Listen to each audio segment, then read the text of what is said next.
పేదల సేవలో ఉండాలనే తపనే తప్ప ఇంకోటి కాదు. మీరందరూ ఒకటి గుర్తుపెట్టుకోవాలి, నేను కూడా బటన్ నొక్కచ్చు, కానీ నేను బటన్ నొక్కేవాడిని కాదు. ప్రజల్లో ఉండే వ్యక్తిని. నేను చేయడమే కాదు, సమాజంలో ఒక చైతన్యం తేవాలి. ఈరోజు నా పక్కన బంగారు కుటుంబాలు కూర్చున్నాయి, పెన్షన్దారులు కూర్చున్నారంటే వాళ్ళ జీవితాల్లో శాశ్వతంగా వెలుగు తేవాలనే ఉద్దేశంతోనే నేను ఇక్కడికి వచ్చాను. ఇంకొక పక్క మొదల తారీఖు వస్తే డబ్బులుండే వాళ్ళందరికీ కూడా గుర్తు రావాలి. సామాజిక బాధ్యత, మనందరి బాధ్యత. సమాజంలో పుట్టాం, సమాజం వల్ల పైకొచ్చాం. మనతో పుట్టిన వాళ్ళు ఇంకా చాలా మంది కనీస అవసరాలు లేక తీర్చుకోలేక ఇబ్బంది పడుతున్నారు. అందుకే నేను ఆలోచించేది, మొదల తారీఖున ఎమ్మెల్యేలు కానీ, ఎంపీలు కానీ, మంత్రులు కానీ, రాజకీయ పార్టీ నాయకులే కాకుండా అధికార యంత్రాంగాన్ని కూడా పంపిస్తున్నాను. భవిష్యత్తులో ఒకటే కోరుతున్నాను, సమాజంలో పైనుండే 10%, అట్టడుగు నుండి 20% ఎప్పుడూ అండగా ఉండాలి. ప్రభుత్వం బాధ్యత మేం చేస్తాం. ఈరోజు మీరు చూస్తే మొదల తారీఖు వస్తే ఒక పండుగ వాతావరణం. వృద్ధులందరూ కూడా ఇంటి దగ్గర దర్జాగా ఉంటే తలుపు కొట్టి గుడ్ మార్నింగ్ చెప్పి వాళ్లకు డబ్బులు ఇచ్చే ఏకైక ప్రభుత్వం ఈ ప్రభుత్వం. వితంతువులు, దివ్యాంగులు 28 కేటగిరీలకు పెన్షన్ ఇస్తున్నాం. నేను ఎన్నికల ముందు చెప్పాను, ఒకే మాట చెప్పాను, నేను పెంచి పింఛనిస్తానని చెప్పి మాట నిలబెట్టుకున్నాం. ఇప్పటి వరకు 68,598 కోట్ల రూపాయలు మా పేదవాళ్లకు పంచామంటే అది నాకు తృప్తి.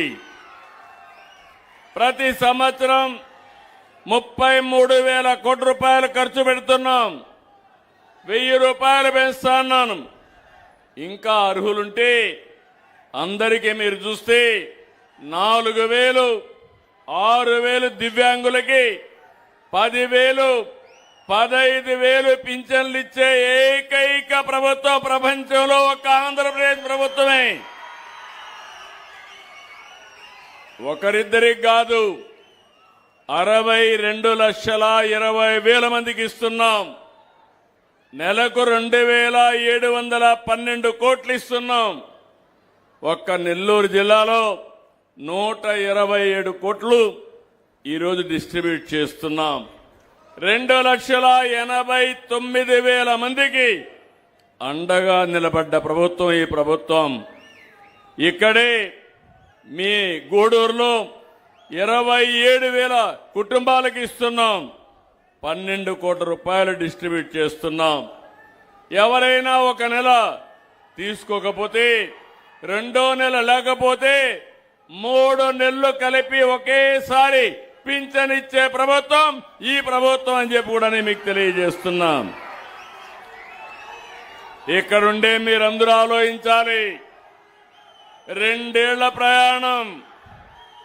ఎన్నికల ముందు నేను ఒక మాట చెప్పాను మీ అందరికీ. నాకు అనుభవం ఉంది. రాష్ట్రాన్ని పునర్నిర్మాణం చేసుకోవాలి. అందుకని నేను మా మిత్రుడు పవన్ కళ్యాణ్ గారు కలిసి ముందుకొచ్చాం. నరేంద్ర మోడీ గారు జత కలిపి ఎన్డీఏ ఏర్పాటుకు దోహదం చేశారు. ఆ రోజు చెప్పిన మాట ఎప్పుడు కూడా మా మనసులో గుర్తుంటుంది. మీరు కూడా గుర్తుపెట్టుకోవాల్సిన అవసరం ఉంది. ఎన్నో సంక్షోభాలు, సమస్యలు నా అనుభవంలో కూడా చూశాను. కానీ ఇంత దారుణమైన పరిపాలన నా చరిత్రలో నేను ఎప్పుడూ చూడలేదు.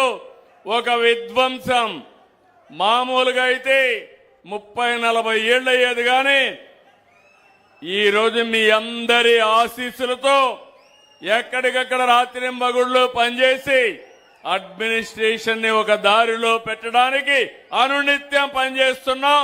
దాని ఫలితాలు మీకు వస్తున్నాయి. సంక్షేమాన్ని ఇచ్చాం, అభివృద్ధి చేస్తున్నాం. ఇప్పుడే పాసం సునీల్ కుమార్ చెప్పారు, ఈ ఊరు రోడ్డు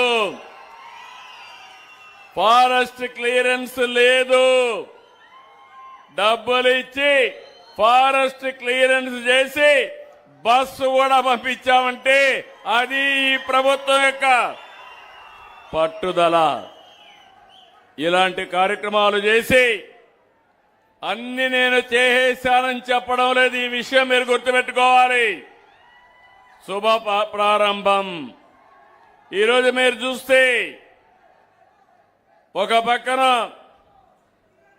సంక్షేమ కార్యక్రమాలకు క్యాలెండర్ పెట్టుకొని ఇస్తున్నా, రెండో పక్కన ఏ రోడ్డు చూసినా గుంతలు దువ్వేసుంటే ఆ గుంతలన్నీ పూడ్చి మీ ఊరికి బస్సులు సుజావుగా పంపించే కార్యక్రమానికి శ్రీకారం చుట్టాం.